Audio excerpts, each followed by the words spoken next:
Hey there, St. John's. This is Pastor Jeremy Schultz, and I thought I'd do a little something different with you today. I thought I'd give you a little virtual tour of my house, and then I would stop and give you a devotion, and then a few announcements. And all that latter part is pretty typical, but the tour of the house is not. So, got the front door behind me, and I'm kind of swinging into through this hallway, and we've got kitchen and other areas. My wife's probably going to hate me for this. Got some projects going on, and the outside, I'll give you a quick little, probably making you dizzy there, sorry.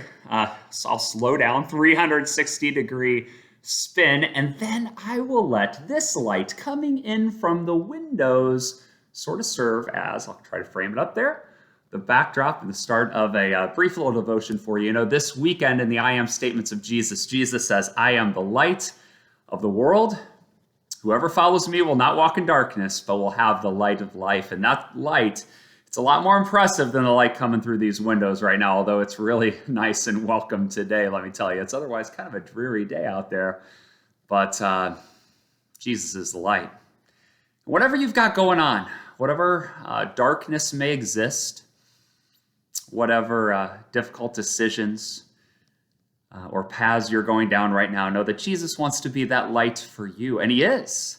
He is. He has come to illuminate your life with his salvation, with a love that is absolutely incredible. It's a love that's found nowhere else, only in Jesus. He's got you. And with him and his light leading you, you can drop, you see, whatever it was that you had in your hands that you thought was so important that you had going on, and you can follow him. You can trust in him. And in his goodness, he is your light, your salvation. And he says, by following me, you won't walk in darkness, but you're going to have the light of life. Got a few announcements for you. So first of all, you're going to hear about that when you come to church and tune in digitally this weekend. So please do that. Please join us and continue to share in those resources that the church is putting out, and share them with others also. That way you can be a light also for others. And I want you to think about how you can be a light for others. You know, you can be a light by celebrating God's goodness with others, you know, by talking about the blessings in your life, the blessings in their life. There's so much bad news today that honestly it can get you down, and we can really focus on that. It's important that we celebrate the good stuff that comes from being God's children, the peace, the encouragement, the protection. You can be the light by celebrating. You can also be the light by encouraging.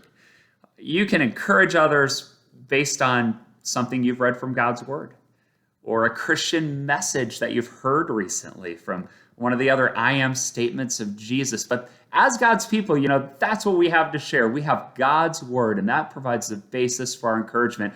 And then finally, you can be the light by praying for someone. I had an awesome thing happen to me this morning. I had a congregational member call me, and we were talking about things going on in their life. We were talking about things going on in my life. It was an awesome moment of giving and receiving care, and we closed off in prayer. And that prayer can be simple. That prayer can be, you know, God, you know what's going on in Jeremy's life. Please just be that light for him. And we can do that kind of thing for each other, and we can shine with the light of Christ by celebrating, by encouraging, and by praying with and for God's people. Let me tell you about a couple of things going on. First of all, small group communion has been awesome. First weekend we had I think 217 people that communed. I think that was the exact number that we counted. This weekend, there are more spots available, and it's important to come out and to receive that precious gift of Christ. So please do that. Please hop on our website and sign up. Now, if you're experiencing any kind of symptoms, you might want to just stay away for a little while, as hard as that is. But if you're having health-related scares or difficulty, or if you're just anxious about it too, it's okay. It's okay. We understand. But if you're able, please sign up and come out and receive this precious gift of Christ and his salvation. And let us know if you have any other needs.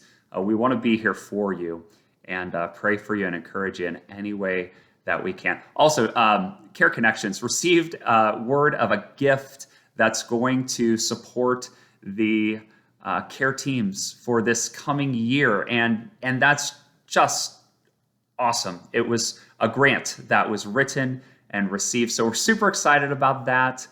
Just more evidence, good news, something to celebrate there of God's grace.